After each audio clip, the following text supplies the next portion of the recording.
Pangeran Jayakusuma.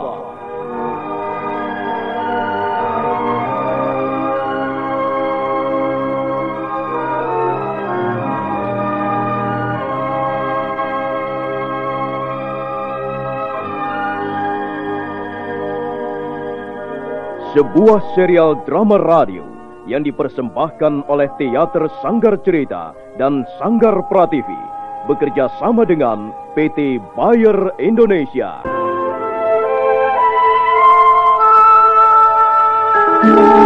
Kisah yang mengungkap sebagian sejarah tanah Jawa ratusan tahun yang silam.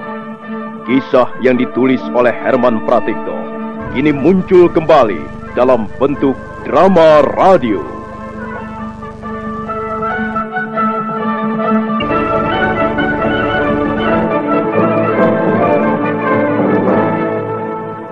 Naskah disusun dan diolah oleh S. Tijab, teknik dan montase Rudi Tinangon dan M. Pranoto, sutradara E.W.S. Yuwono. Benarkah kau melakukannya tanpa campur tangan pihak lain? Benarkah itu atas kemauanmu sendiri? Sapati, aku ingin mendengar jawabanmu. Aku ingin mendengar kejujuranmu. Dan kejujuranmu itulah nanti yang akan meringankan hukumanmu. Iya, betul. Memang ada campur tangan pihak lain. Kau ingin tahu siapa dia? Dialah orang kepercayaanmu sendiri. Dan dialah Panglima Panji Angragani. Apakah keteranganmu bisa ku percaya? Terserah kau mau percaya atau tidak. Bukan urusanku. Baiklah. Rekian Semaranata. Iya, Rekian Mapati. Aku mendengar kabar bahwa kau mampu menyelesaikan 7.000 perkara hanya dalam 1 tahun. Dapatkah kau mempercayai keterangannya? Hamba rasa kata-katanya tidak bisa kami percaya, Rakian Mapati. Hamba melihat dalam satu tarikan napas, dia telah mengucapkan 2 macam keterangan yang bertentangan. Menurut hamba, orang ini cukup berbahaya. Dan dia sudah terang-terangan mengaku sebagai pembunuh. Mengapa tidak langsung dihukum sesuai dengan perbuatannya? Bunyi apa itu? Hampir kehadiranku menimbulkan kecurigaan. Genting ini sudah terlalu rapuh. Untung Gajah Mada tidak begitu memperhatikan suara genting ini tadi. Tapi benarkah dia tidak memperhatikannya? Atau dia pura-pura tidak memperhatikannya? Biarkan saja, Semaranata. Barangkali hanya seekor kucing lapar yang sibuk mengintai tikus. Sekarang, mari kita kembali ke persoalan Sapati. Silakan, Rekian Mapati. Sapati. Apalagi yang hendak ketahui Gajah Mada? Apalagi hendak kau korek dariku? Sapati, apakah kau tidak bisa bersikap sedikit lebih sopan? Ingatlah, yang di hadapanmu sekarang ini adalah Mapati Gajah Mada. Semaranata, aku pun sudah muak melihat tampangmu. Lebih baik jangan turut campur. Dan kau jangan menyuruh aku melakukan hal-hal yang tak bisa kulakukan. Memang seperti inilah keadaan Sapati. Aku tak bisa bersikap lebih sopan. Baiklah, Sapati. Aku pun tidak gila hormat. Sekarang ini, aku sedang memeriksa perkara pembunuhan yang melibatkan nama baik Majapahit. Dan kau sebagai salah seorang pelakunya. Aku hanya berharap kau tidak menyulitkan jalannya pemeriksaan ini. Kau tadi berkata bahwa kau membunuh Tusan Kerajaan Singgelo karena ada yang menyuruhmu. Iya, memang ada yang menyuruhku. Dialah orang kepercayaanmu sendiri, Panglima Panji Angragani. Keteranganmu tidak masuk akal. Kau harus bisa membuktikan bahwa Panji Angragani terlibat dalam gerakan pembunuhan keji itu. Sebab kalau tidak, kau bisa kena tuduhan memfitnah atasanmu sendiri. Dan kau tahu, fitnah itu lebih kejam dari pembunuhan. Baiklah, kau berkata bahwa kau menjadi orang suruhan Panglima Panji Anggragani. Apakah kau tidak pernah berpikir bahwa membunuh utusan kerajaan lain bisa membahayakan kedudukan Majapahit sendiri? Apakah kau sudah tidak setia lagi pada Majapahit? Dan apakah kau tidak tahu bahwa perbuatanmu itu justru tidak menguntungkan apa-apa? Bahkan rakyatlah yang akan semakin sengsara. Yang menyengsarakan rakyat justru adalah kau sendiri. Aneh sekali tuduhanmu ini, Sapati. Awas, Sapati. Kau jangan main-main di depan sang Mantri Mukia Mapati Gajah Mada. Hah? Kau bisa diseret dan digantung di alun-alun atau dihukum picis. Rekian Semaranata, biar saja dia mengeluarkan unek-uneknya. Aku akan memberinya kesempatan bicara. Walaupun sebenarnya aku sangat mengharapkan dia mau bicara jujur. Sapati, apa dasarmu maka kau berani menuduh aku telah mencelakakan rakyat? Kau telah mengangkangi kekuasaan raja. Kau membunuh menteri-menteri setia. Kau telah mendepak dan menendang mereka yang pernah berjasa pada negara ini. Dan bukan hanya itu. Masih segar rasanya dalam ingatan seluruh kaula Majapahit mengenai peristiwa berdarah di lapangan Bubat. Kaulah biang keladi kejadian bersejarah itu. Kau membantai Raja Pajajaran, berikut keluarga, dan sekalian para pengiringnya. Sebentar, tunggu Sapati. dulu. Aku belum selesai bicara. Atau barangkali kau tidak ingin mendengarnya? Kau tak sudi lagi mendengarkan kisah berdarah sebagai hasil pelicikanmu itu? Yang kau lakukan dengan mengatasnamakan kerajaan Majapahit yang megah dan besar ini. Sang Mantri Mukia Mapati Gajah Mada yang agung dan perkasa. Namamu menjulang ke langit tinggi, gemerlapan di angkasa dalam kibaran bendera gula kelapa. Tapi siapa sesungguhnya Gajah Mada sudah bukan rahasia lagi. Hampir semua orang tahu. Kaulah patih Hamangkubumi yang bengis dan kejam. Tapi juga licik dan culas. Setelah peristiwa berdarah yang membuat masgul hati Sri Baginda Hayam Wuruk sendiri, sekarang kau berusaha menutupinya. Kau berusaha menghapus jejak kotor dan busuk itu dengan rencana mengawinkan Putri Retno Marlangan dengan seorang pangeran keturunan Raja Pajajaran. Aku muak melihat permainan kotormu ini, Gajah Mada. Aku jijik. Dan aku rela mati demi membela mereka yang benar-benar mengabdi pada Majapahit.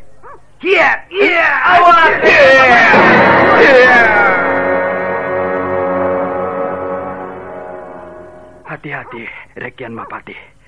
Orang ini sangat berbahaya. Aku ingin tahu apa yang akan dilakukan selanjutnya. Ayo Gajah Mada, ayo, bunuhlah aku. Bunuhlah Sapati. Kau keliru, Sapati. Kau kuhadirkan ke ruangan ini untuk suatu perkara. Aku akan memeriksa perkaramu itu, bukan membunuh. Bukankah semua sudah jelas? Apanya lagi yang akan diperiksa? Aku tahu bahwa aku akan dihukum mati. Mungkin digantung di alun-alun atau dihukum picis. Tubuhku akan disayat-sayat pisau dan lukaku akan ditaburi garam. Tapi aku tak sudi menjalani hukuman yang amat nista itu. Sapati, hukuman itu memang diperuntukkan para penjahat negara. Aku bukan penjahat negara. Aku tak sudi mati dengan cara yang amat rendah. Kematian seekor anjing. Aku ingin mati secara kesatria.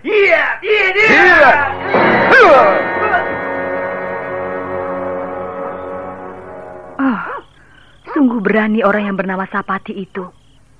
Tapi keberaniannya tanpa diimbangi kemampuan yang sepadan. Dia hanya nekat. Mungkin sudah putus asa.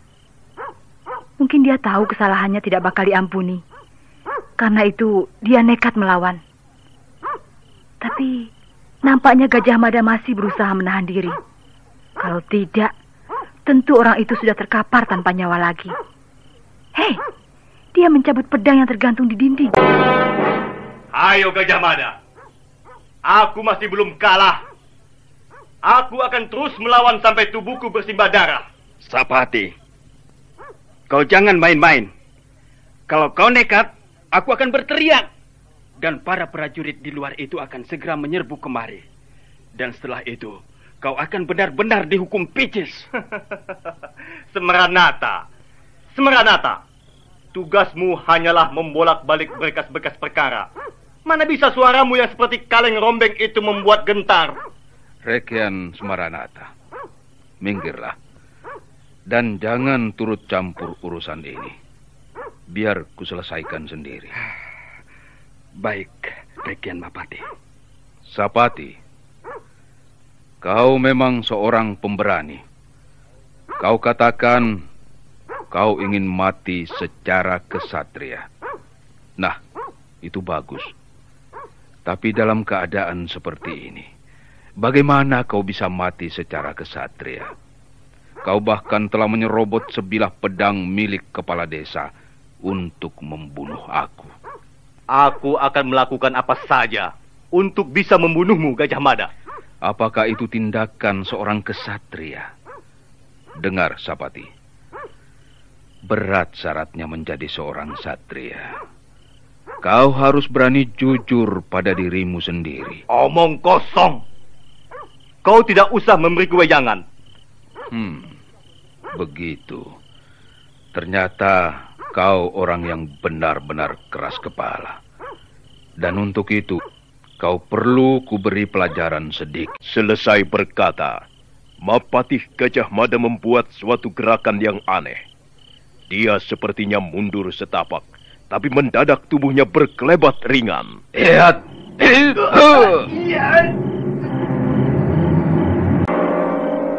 Tak ada gunanya kau melawanku dengan pedang, Sapati. Lihat. Kau ingin pamer kesaktian padaku ya? Ku akui bahwa kau adalah orang sakti. Gajah Mada adalah tokoh sakti pilih tanding. Kau mampu merangkak ke singgasana Kepatihan Majapahit juga berkat kesaktianmu itu. Dengan kesaktianmu itu, Arya Tadah terbunuh. Juga berkat kesaktianmu, maka bumi Nusantara ini bisa kau kepal. Tapi maaf, kesaktianmu tidak akan membuat hatiku gentar. Ayo, keluarkan kesaktianmu itu. Dan bunuhlah aku. Bunuh aku sekarang juga. Bunuh aku! Bunuh aku! Bunuhlah Sapati! Ayo Gajah Mada! Tunggu apa lagi? Bunuhlah aku! Bunuh aku! Hei, Sapati! Apakah kau sudah gila? Biarkan saja Rekian Semeranata. Dia tidak gila. Dia hanya sedang kalut dan putus asa. Dia butuh waktu sejenak untuk menenangkan pikirannya. Baru kusaksikan dengan mata kepalaku sendiri orang yang bernama Gajah Mada. Ya, semula dia memang kelihatan angker dan bengis. Tapi ternyata dia adalah seorang penyabar. Dadanya terlalu lapang. Pintu maafnya terlalu lebar. Ya, kalau saja Sapati berani bertindak sekasar dan sekurang ajar seperti itu kepada pejabat tinggi negara yang lain,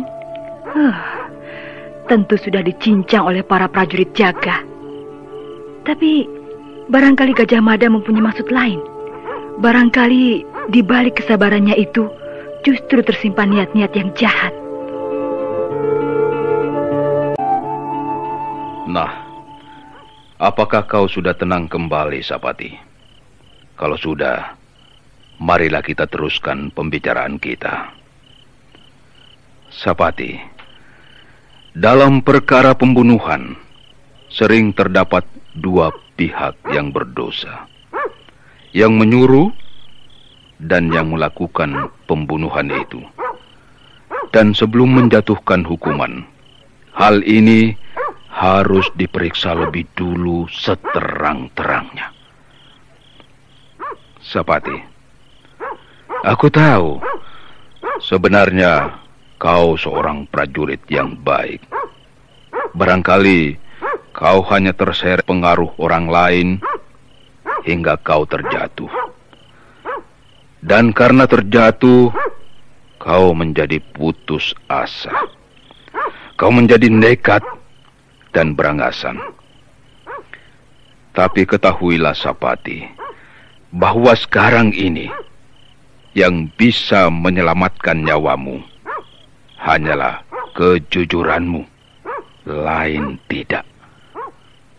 Sapati, aku tahu bahwa orang yang menyuruhmu bukanlah Panglima Panji Anggragani. Aku tahu siapa Panji Anggragani. Dia itu seorang prajurit sejati. Aku berani memastikan dia tidak terlibat dalam perkara pembunuhan utusan kerajaan Singgolo itu. Sapati, kau akan sangat berjasa kalau kau mau memberitahukan siapa orang yang menyuruhmu itu. Dan hukumanmu pun akan jauh menjadi lebih ringan. Tapi, bukankah aku akan tetap kena hukuman? Iya, itu sudah pasti. Karena bagaimanapun juga, kau ikut bersalah. Kau telah ikut menghilangkan nyawa orang lain, yang dalam hal ini menyangkut nama baik Majapahit. Tapi paling tidak, kau akan bebas dari hukuman picis. Katakanlah, siapa orang itu? Mengapa kau ragu-ragu, Sapati? Apa yang kau ragukan lagi? Aku akan menjamin keselamatanmu dan keluargamu. Jadi, kau lebih senang mendapat hukuman picis. Dengar, Sapati. Kalau sampai kau mendapat hukuman picis, bukankah sanak keluargamu akan ikut menanggung malu? Tidak. Tidak. Tidak. Bagaimana kau berkata tidak? Jelas mereka, sanak keluargamu, akan ikut menanggung derita karena kau dihukum picis. Lebih baik kau mengaku terus terang. Tidak ada bedanya. Sebab akhirnya aku toh akan dihukum mati juga. Sudah kukatakan padamu bahwa satu-satunya jalan untuk menyelamatkan nyawamu adalah kejujuranmu. Memang kau akan mendapat hukuman, tapi mungkin sekali kau akan bebas dari hukuman mati. Dan sebagai gantinya, tentunya adalah orang yang telah berdiri di belakangmu. Orang yang telah menyuruh itulah yang harus mempertanggungjawabkan perbuatannya. Apakah kata-katamu bisa kupercaya? Baiklah. Adalah wajar kalau kau sampai meragukan kata-kataku. Karena selama ini kau hanya mendengar pendapat-pendapat sepihak. Tapi soal ini kau bisa menanyakan pada Rekian Semaranata. Ketahuilah, Sapati, Rekian Mapatih Gajah Mada tidak pernah bicara sembarangan. Rasanya kau tidak perlu meragukannya. Sapati, apabila kau mau memberitahukan nama pengkhianat itu, maka bukan hanya negara, tapi seluruh rakyat Majapahit akan berterima kasih padamu. Bagaimana, Sapati? Baiklah, Yang Mulia. Akan hamba katakan. Hamba menyesal sekali. Hamba dan teman-teman hamba telah terperdaya olehnya. Dan kami tak bisa menolak karena memang kedudukan orang itu jauh di atas kami. Yang Mulia. Ternyata hamba telah tertipu. Semula hamba percaya begitu saja apa yang dikatakannya. Dia berkata bahwa Yang Mulia Mapatih Gajah Mada adalah seorang yang sangat kejam. Tapi sekarang ini hamba telah membuktikan sendiri bahwa Yang Mulia justru seorang pemimpin yang penuh cinta kasih dan berhati mulia. Maafkan hamba yang mulia. Maafkan hamba yang bodoh dan celaka ini. Sudahlah. Lebih baik segera kau sebutkan nama itu, Sapati. Apakah Raja Wengker? Bukan, yang mulia. Walaupun hamba tahu bahwa Raja Wengker sudah bersiaga mengangkat senjata, namun dia bukanlah orang yang rendah seperti itu. Lalu siapa orang itu? Pastilah yang mulia tidak akan mengira. Dialah wakil yang mulia sendiri, Nayaka Patih Madu.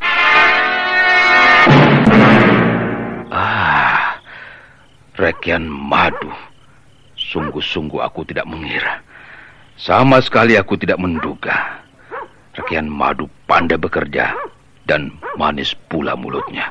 Bukankah Rekian Patih Madu yang dulu menjadi duta ke bumi Pajajaran untuk meminang sang ratu Citrasmi atau Dyah Pitaloka? Iya, benar.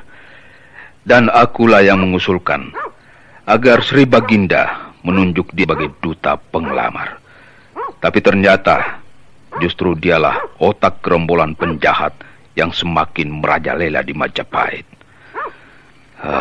Sungguh tak kuduga. Rekian Semaranata. Ya, Rekian Bapati. Bagaimana pendapatmu? Bukankah kita telah kecolongan?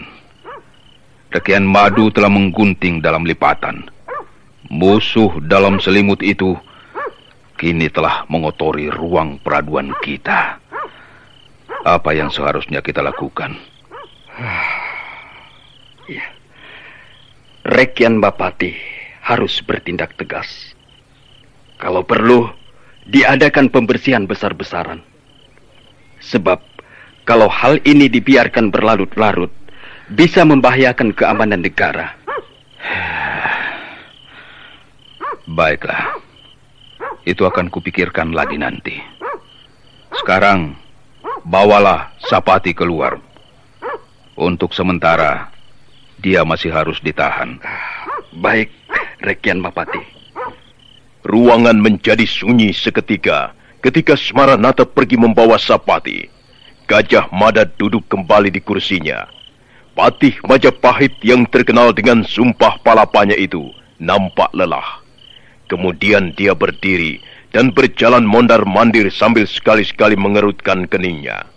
Mendadak dia berhenti dan mendongak ke atas, ke arah bubungan rumah di mana Dyah Mustika Perwita berada. Kau memang seekor kucing yang nakal. Agaknya kau masih juga mendekam di balik dinding bambu itu. Apakah kau juga mempunyai perkara penting yang hendak kau adukan padaku? Mengapa kau tidak turun saja dan langsung berbicara pada Gajah Mada? Kurang ajar. Rupanya dia tahu kehadiranku. Kalau begitu, sudah tidak ada pilihan lagi. Aku harus turun dan membuat perhitungan sekarang juga. Ayo, turunlah. Apa yang kau tunggu lagi, kucing manis? Dia menganggapku seperti seekor kucing. Dan dia pikir dia seekor harimau barangkali. Gajah Mada, kalau memang kau jago, tangkaplah pisau terbangku ini.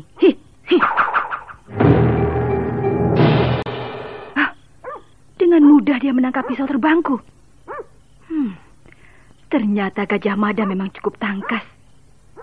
Walaupun kelihatannya sudah tua, tapi gerakannya tidak lamban. Mengapa kau tidak juga turun? Mengapa malah bermain-main dengan pisau? Turunlah, kataku. Kau tidak usah takut. Bukankah kau ingin berbicara denganku? Baik, aku akan turun. Bukan untuk berbicara denganmu, tapi untuk membunuhmu. Hei. Putri Citrasmi, apakah aku sedang bermimpi? Aku bukan Dyah Pitaloka. Aku adiknya. Wajahmu serupa sekali dengan bidadari jelita dari bumi Pajajaran itu. Jadi kau adiknya. Kalian seperti pinang dibelah dua. Ada apa, Rekian Mapati? Aku mendengar teriakan keras dan bunyi barang-barang berantakan. Apa yang terjadi? Tidak ada apa-apa, Rekian Semaranata. Siapa gadis ini? Dia tamuku. Tamu? Mengapa tidak melewati pintu depan? Mengapa tidak melapor dulu pada para penjaga di halaman sana? Dia tamu kehormatanku. Akulah yang menghendaki kehadirannya. Apakah Rekian Mapati bersungguh-sungguh? Sudahlah, Rekian Semaranata. Pergilah dan tutuplah kembali pintu itu. Tinggalkan kami berdua. Nanti kalau aku membutuhkan bantuanmu, akan kupanggil. Baik. Baik, Rekian Mapati. Nah, sekarang kita bisa berbicara lebih leluasa, bukan? Tidak. Aku tidak sudi bicara denganmu. Mengapa? Bukankah dengan bicara kita bisa saling mengenal satu sama lain? Siapa namamu? Tidak perlu kau tahu namaku. Oh, baiklah. Lalu apa maksud kedatanganmu? Nah, saudara pendengar, bagaimanakah kisah selanjutnya? Silakan menunggu kelanjutan kisah Pangeran Jayakusuma ini pada episode berikutnya yang dipersembahkan oleh Revagan, tablet anti flu buatan Bayer, manjur dan cepat kerjanya. Sampai jumpa.